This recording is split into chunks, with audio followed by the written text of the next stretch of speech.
Now, there were some speed bumps along the way. No doubt about that. But Penn State has had the best offseason imaginable. You are Locked On Nittany Lions, your daily podcast on the Penn State Nittany Lions. Part of the Locked On Podcast Network, your team every day.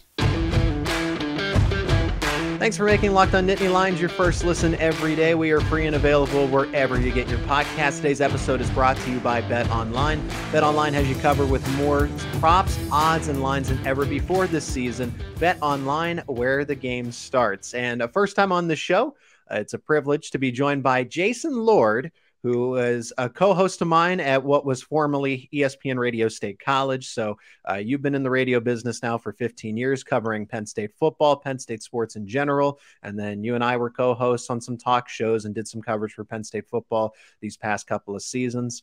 And it's great to welcome you on as a guest here, Jason. It's great. Thanks for having me. Always a pleasure to do stuff with you, Zach. It's great to be here. Yeah, we're going to talk plenty, mainly just kind of big picture ideas, right? Whenever I bring a guest on, I want this perspective about the big picture stuff. And we're going to start with the offseason, and then we'll get into the wide receivers, the running backs, quarterback Drew Allar, all of that throughout this episode. So let's start in the present, the offseason. The transfer portal is come and gone. It will open up again after spring football here because that's going to allow people a window if they don't win the spring battles to jump out, Jason. But first things first here, in your opinion, how did the offseason go? I think the offseason's gone very well for Penn State so far, not only because of the portal, but because of the guys that stayed. I think that was huge. Curtis Jacobs staying, Olu prior to that staying, and you have Adisa Isaac staying. All of these guys coming back, even add Keaton Ellis to that list that could have walked away, could have forgone their eligibility, but they came back, which I thought was big. Yeah, now you not only have depth at linebacker with Jacobs coming back, but you also have proven success now at that position, which you didn't really have last year. And obviously, Olu anchors an offensive line that was much improved last year. It's hard saying last year already when it's only been a couple of weeks, but really just right. a lot better at the positions that were question marks really entering last year. So offseason has been pretty good for them. It started out a little slow in the transfer portal, but I think that it's picked up pretty well, and they've gotten a lot of needs. Yeah, the transfer portal has been, and that's why we need to bring up wide receiver again, because Taylor Stubblefield just got fired. Yeah. Not everybody sold on Bobby Engram, but just wide receiver now. Let's table Taylor Stubblefield and Bobby Engram, that debate for later on in this show. But at wide receiver now, and of course Jaden Dottin just entered the transfer portal, but because of getting Dante Cephas and now Malik McLean through the transfer portal, I feel so much better about this wide receiver group for this upcoming season, honestly, than I did this past season. Yeah, I feel a lot better right now. I don't know if I felt better than what I felt last season, just because I knew Parker Washington was coming back, and I knew you had Tinsley was a guy in the portal that you felt good about, because you felt like he was that home run threat that maybe wasn't really last year. I thought he had a great bowl game really to finish his Penn State career. But I do feel pretty good now about the wide receiver position. I didn't feel good whatsoever when Parker Washington announced he was leaving, and then Tinsley didn't stay for his last year of eligibility, so I was a little worried. But now, the last couple of days, I think things have picked up. They got the real big one they needed in Cephas. I think he's going to probably start almost immediately. Not going to be here, though, in the spring, which could hurt a little bit, but who knows? I think at this point, you probably could pick things up a lot quicker, especially with his experience at the college level. So I think that was a big pickup, and obviously you have McLean, and then you have guys that had some good games last year, but you're just looking for that consistency. I think Lambert Smith's the guy that comes to mind right away. Mm-hmm. Yeah, Keandre Lambert Smith coming back. He's the one that stepped up in the final two games. When I look at a team that is getting ready to kind of segue into something better, and particularly in the NFL, you look for guys that have those big games towards the end of the season when they get more opportunities. Okay, Keandre Lambert Smith, I think, would have had more opportunities throughout the year, but he was injured. He was banged up. He wasn't 100%. Then he worked his tail off to get back there on the football field, and then he instantaneously became Sean Clifford's favorite target in the final two games they played, Senior Day and then the Rose Bowl. So that tells me everything I need to know as far as what he's capable of with a new quarterback in Drew Allar. I think McClain can start. McClain, as far as I'm concerned, I want to get this nailed down before I really, but he's in the system. He's enrolled as a student.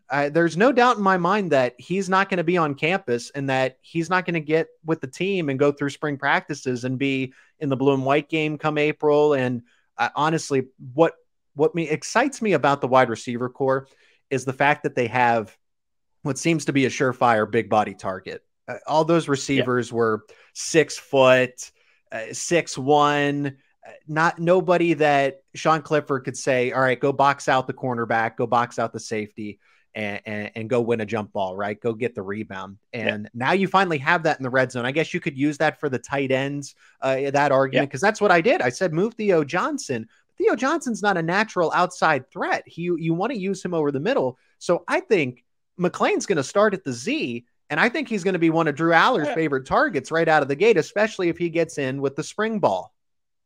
Yeah, I think he is going to be a guy that potentially can start. I think the starters are still probably up in the air a little bit, but that's why I brought up the enrollment with Cephas. I think the early enrollment now is a big factor in college football, and it's been that way even prior to when NIL came into play. I think early enrollment, really the last decade or so, has been something that's very big with college football. It's a big reason why the high school football all-star games aren't what they once were. Big 33 games, not even on the radar anymore, and used to be the Super Bowl of high school football. So I think that's a big reason, and I think you make a good point with McClain being the early enrollee. That's going to help him. He's going to learn a lot more. Even when he's not on the football field, he's learning a lot more as a student athlete as a whole. He's enrolled here. He's getting used to the campus, getting used to the surroundings, and obviously you can get used to your teammates without being on the field too. So I think that's huge. I think he does probably good chance he starts, good chance Cephas starts, Lambert Smith. You have to add Trey Wallace, I think, in there as well. But it's going to be interesting. Really come spring, come blue-white game. Wide receiver is going to be one position that you're going to be looking for in that game, or in that scrimmage practice, whatever you want to call it nowadays.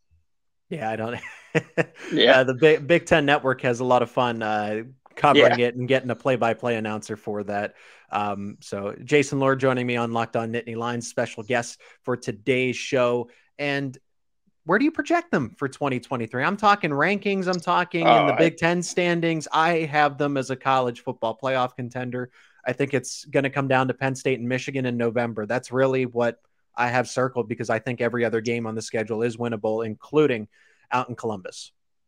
Yeah, I think every game is winnable. That first game can be a little bit of a challenge to see where they are. West Virginia is not the team they once were, but for them, that's going to be their Super Bowl. They used to play Penn State in the early 90s. Well, 92, 93, I think was the last time they played them. But they had a little bit of a history with Penn State. So the folks in Morgantown definitely are going to be looking at that game as really their Super Bowl. But I think this team, the sky's the limit, the old cliche, but I think that's absolutely true. Drew Allar is going to be a major factor to see where this team goes. We've seen a small sample of them, and I think we saw enough to know that there's a ton of potential there. And if he can really hit the ground running right from the get-go, I think this team can be a playoff team. This team can very well win every game on their schedule. I'm not going to say they are, but they're going to be challenged in a few spots. I think you're going to have that first road game against Illinois to see really where they are. But you talk about Columbus. I think obviously that environment, I don't rate the Horseshoe in the top 2 or 3 in terms of hostile environments of college football. I think Happy Valley is a lot more hostile than Columbus, especially in whiteout conditions. But I think to me that's going to be his true test, because he's in that environment, probably under the lights maybe too, who knows, but I think that's the spot. Also Michigan, you can't underestimate them, assuming Jim Harbaugh's true to his word and does stay. They have a lot coming back without a doubt. He did a great job.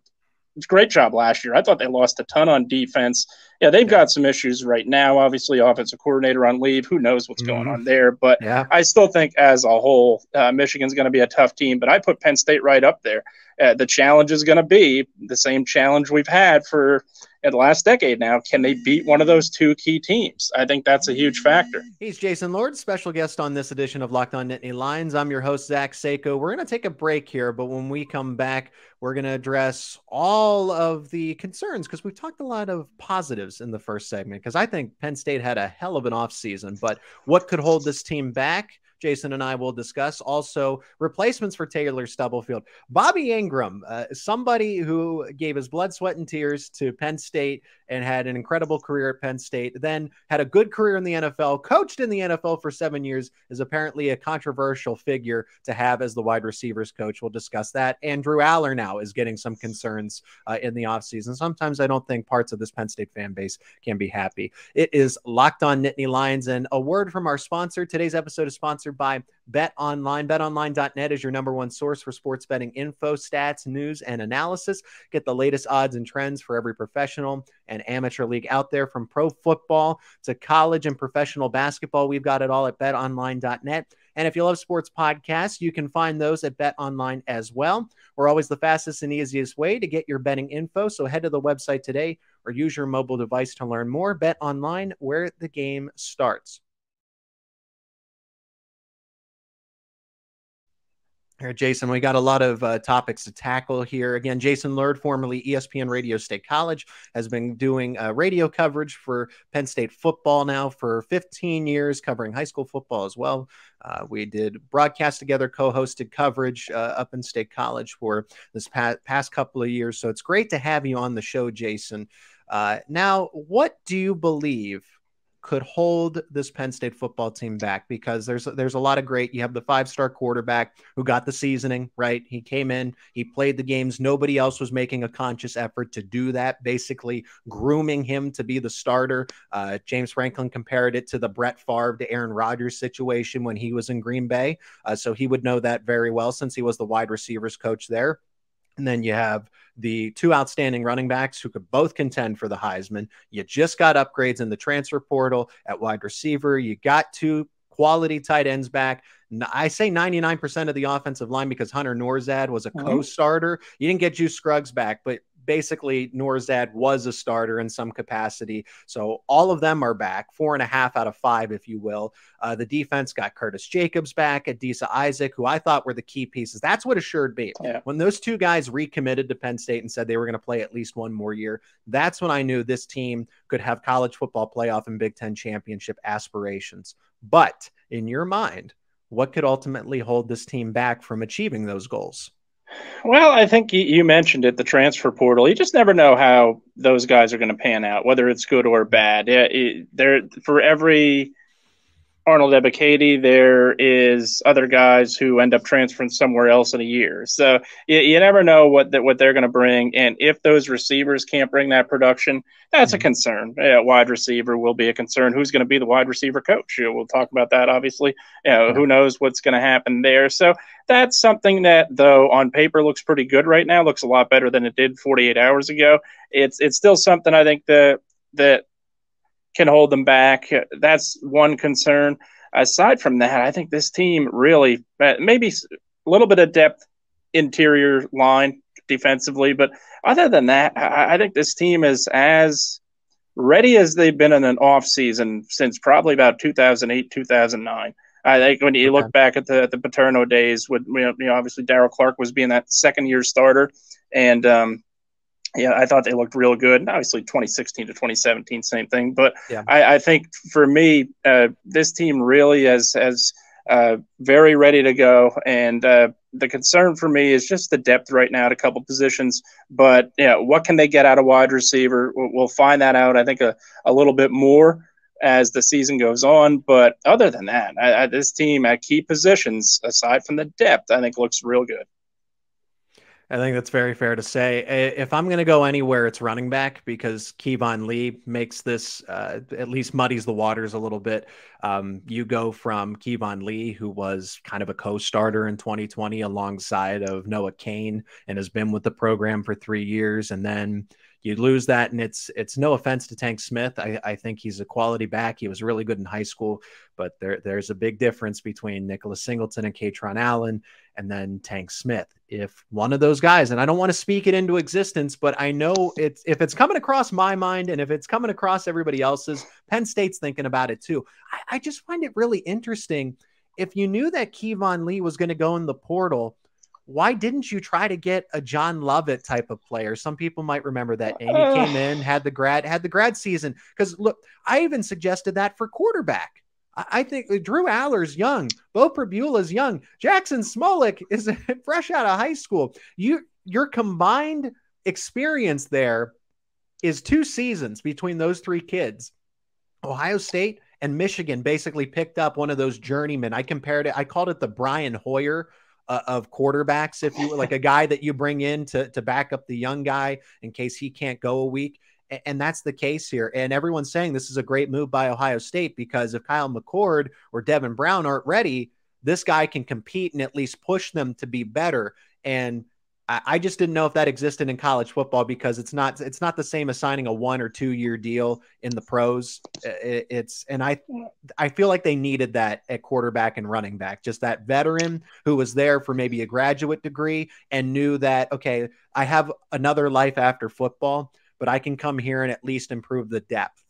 I just don't know why that wasn't achieved. I would agree more so at quarterback. I think they could have used maybe a more experienced quarterback in the portal. Running back, I think you have enough. You don't have a lot of experience there, but I think in terms of numbers, you're still pretty good there. You still have Tank Smith. You still have Hosworth. You still have Davis. You still have London Montgomery is going to probably redshirt because of the injury too, because of the torn ACL that he's still coming off of. But you still have Wallace there, Cameron Wallace. So I think you have plenty of numbers at the running back position. Quarterback, I think they might have maybe been able to use that third string experienced guy that could help maybe be that assistant coach to an extent on the sidelines, maybe too. But I think at running back there, could they have used somebody? Maybe, but I think numbers wise, they're just so good right now. And they were prepared for Lee to leave. Yeah, he was really non-committal after the Rose Bowl about whether or not he was going to come back. So I kind of felt like we had a good idea that he probably wasn't going to come back. But I agree with you in quarterback. But yeah, I think at running back, the numbers right now are pretty high there. I don't think you necessarily really needed to go out and get somebody. It's just, I know the numbers are there. Montgomery's not going to be available. How college ready is Cam Wallace going to be? I've actually heard rave reviews about Emil Davis. I'm glad you name dropped Davis because he's just a freak athlete. It's just, but there is kind of a little bit of a speed difference from where he was at high school to now Division I college. And that's what happens there. I think that you can have some question marks about the wide receivers that come in. because Mitchell Tinsley didn't pan out the way that we thought he would. Is Cephas going to be able to pick up that mantle? Am I putting too much stock into Malik McClain? Because I was all in on Devin Carter. I devoted a significant chunk of an episode to him and whoop, he was gone. Let's flip it over. Actually, I think this is the place where I want to start this conversation with you because I'm not concerned about the defense. You get year 2 under Manny Diaz. Yeah. All those guys know the system. I think the secondary is going to be even better because now guys like Zach Wheatley and Jalen Reed get into the fold, and Jalen Reed's a big hitter, and Zach Wheatley is just a ball hawk. He's going to lead the team in interceptions. He'll play center field. He is a good football player. And then you have Kalen King and Storm Duck and Johnny Dixon are all going to play lockdown. You have 3 starters essentially at those 2 boundary corner spots. Interior defensive line is a concern for some people, but I love Zane Durant. I love Zane Durant. You get Elise back who could have left. You get Akeem Beeman back who could have left. So I'm actually not all that concerned. I'll tell you where I am concerned. Special teams. I'm not going to lie. They lose Jake Pinniger. They lose Chris Stoll, and I don't think people understand how important a 6-year long snapper is. You also have question marks at punter because why would you go out and get somebody like a Riley Thompson? It's no disrespect to him, but I thought that Alex Paqueta was supposed to be the guy that he was training with Blake Gilligan. He was supposed to be the next up and coming. So why go get a punter if you already have your quote unquote 5-star punter, if you will, air quotes, 5-star punter, because they're graded differently. And same thing with kickers. Sanders Sahaydak, good enough. Is Gabe Wosu's going to punt, but again, is he going to be capable enough to maybe take over that role as the starting punter? So I'm actually really concerned about special teams. I have a little bit of concern. Pinniger's not a guy to me that's going to be a high-class NFL kicker. Not a Sebastian Janikowski that you're going to, blow a second-round pick on, or Mike Nugent, same thing.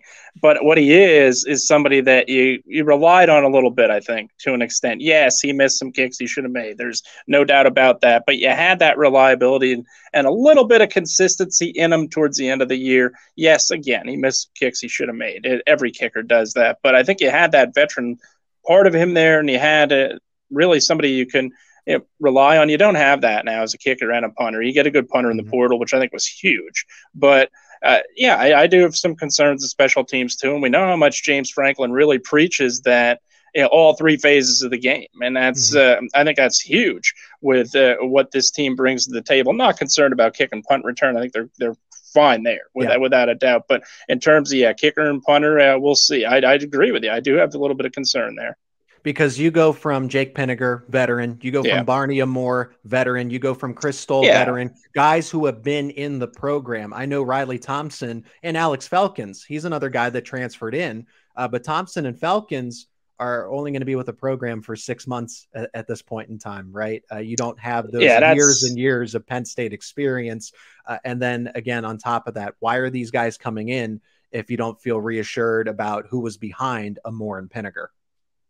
Yeah, that's exactly right. I think that's my biggest point with Pinniger is, he wasn't Adam Vinatieri by any means, but what he was that veteran that you look at and say, here's what I have and here's what I know what I have. Now you don't know what you have, really. You have the unknown. Could that be good? Could that be bad? Who knows? We'll find out. But that's why it's a concern. You don't know enough about it just yet. This is Locked On Nittany Lions. He is special guest Jason Lord, a former co-host on ESPN Radio State College. I'm your host of Locked On Nittany Lions, Zach Seyko. Step aside for just a moment and then finally get to the debate around Taylor Stubblefield's replacement. Jason, I know you have some other candidates in mind, but you and I are both sold on Bobby Engram. I'm all in on Bobby Engram. Let's just get that out there, but we'll debate that in our final segment. Plus, apparently Drew Allar, like I said, controversy around the 5-star quarterback that everybody wanted to push on to the field and bench Sean Clifford, a 6-year senior who in the moment did happen to be better suited to start than an 18-year-old Drew Allar. No disrespect. But today's episode of Locked On Nittany Lions is sponsored by Built. If you're looking for a delicious treat, but you don't want all of the fat and calories, then you got to try a Built Bar. We've got just what you're looking for after the holidays, because I know my goal is to eat a little healthier this year. And if you're like me, where you want to eat healthier and you don't want to compromise the taste, then man, Built's got just the thing for you. Try the Built Bars. With Built, healthy is actually tasty. Seriously, they're so delicious, you won't think they're good for you. It's the perfect New Year's resolution. And what makes Built Bars so good? Well, for starters, they're covered in 100% real chocolate. That is right, real chocolate. And they come in unbelievably tasty flavors like churro, peanut butter brownie, and coconut almond. I'm not sure how Built does it, but these bars taste like candy, and while maintaining amazing macros. And what's even better is that they are healthy, only 130 calories, 4 grams of sugar, and a whopping 17 grams of protein. And now you don't have to wait around to get a box. For years, we've been talking about ordering your Built Bars at Built.com, which you still can do, but now you can get them at your local Walmart or Sam's Club. That's right. Head to your nearest Walmart today, walk to the pharmacy section, and grab yourself a box of Built Bars. You can pick up a 4-bar box of cookies and cream, double chocolate, or coconut puffs. And if you're close to a Sam's Club, just run right in, grab a 13-bar box with hit flavors like brownie batter and churro. You can thank me later. It is Locked On Nittany Lions special guest Jason Lord joining me on the show. I'm your host, Zach Seyko. The wide receiver coach is open. I mean, at the time of the posting of this episode, maybe we see a bunch of things change. But Jason, how strange did you find it that Taylor Stubblefield was let go and Penn State gets 2 commitments at wide receiver? I find that really strange.